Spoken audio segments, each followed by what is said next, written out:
It's special election day in Fargo, and polling judges say there's a steady stream of voters. Hi, everyone. Thanks for joining us this afternoon. I'm Lisa Bedeau. More than 3,000 people have already come in to vote since the polls opened at 7 this morning. Voters are choosing between two candidates for the Fargo City mayor spot, acting mayor Tim Mahoney and candidate Brad Wimmer. Voters will also decide on a charter change and pick a new city commissioner from 6 different candidates. The polls are open until 8 tonight. You can go to the Fargo Dome, El Zagel Shrine, Downtown Fargo Library, Baymont Inn, Calvary United Methodist Church, and Atonement Lutheran Church. It's day 2 of jury deliberations in the case of a West Fargo teacher charged with felony corruption or solicitation of a minor. Aaron Knodel is accused of having a sexual relationship with a 17-year-old student in 2009.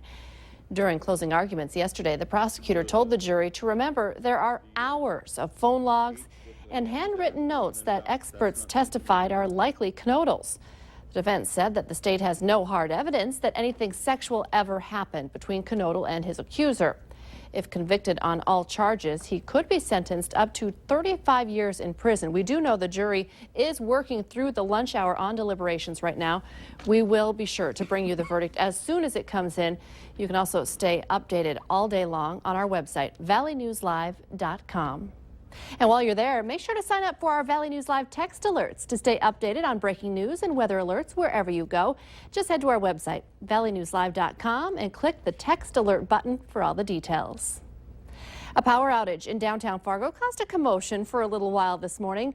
Power was knocked out around 10:30 for about 11,000 people, but was very quickly updated to just 5,000 people without power.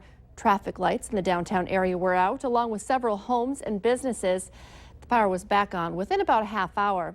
The outage is still not known. The reason for the outage, rather, is not known. New at noon, investigators are trying to figure out what caused a fire that heavily damaged a South Moorhead garage this morning. Flames were shooting out of the 2.5-stall building when firefighters arrived. The fire was reported around 9 when a passing driver saw it and called 911. The assistant fire chief says the fire is believed to have started in the back area of the shop. No one was hurt.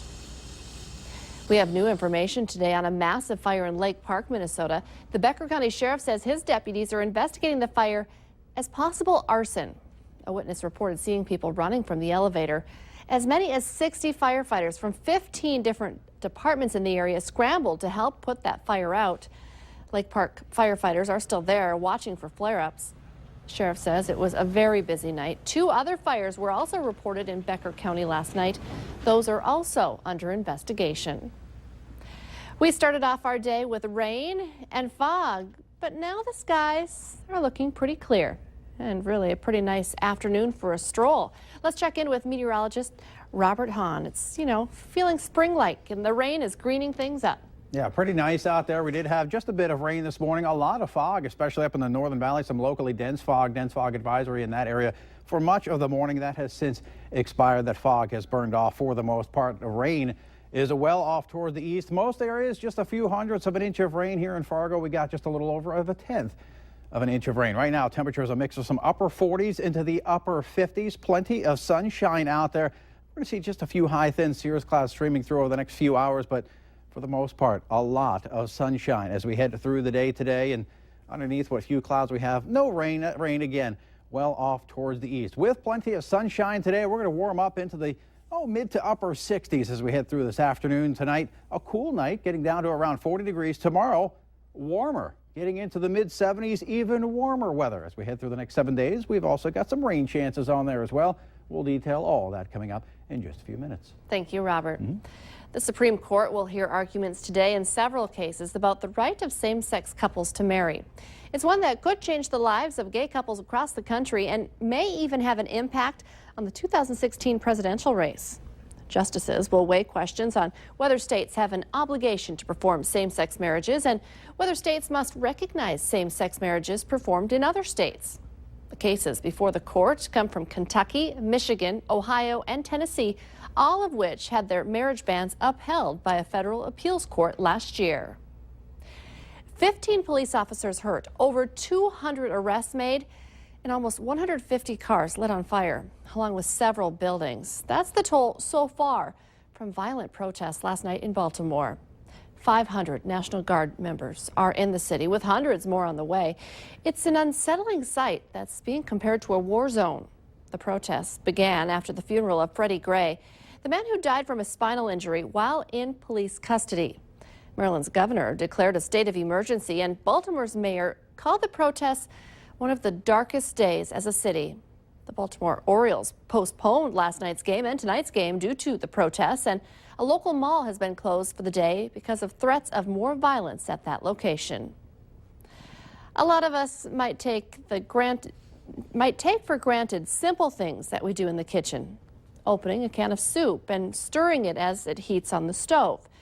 But at West Fargo's Freedom Elementary School, students are getting some hands-on experience doing those kind of things and learning about healthy foods in the process. It's called Cooking Demo 101. It's a partnership between Family Wellness and Freedom Elementary. Kids got a grant to try it out and see how it works. What it does is gives 4th and 5th graders some basic kitchen skills that will help them for the rest of their lives. Nicole Auckland is the healthy cooking instructor at Family Wellness, and today she's working with some of these kids who could someday be a Wolfgang Puck. We're finding this is vitally important. These kids are 5th graders behind me. They will start what's called FACS.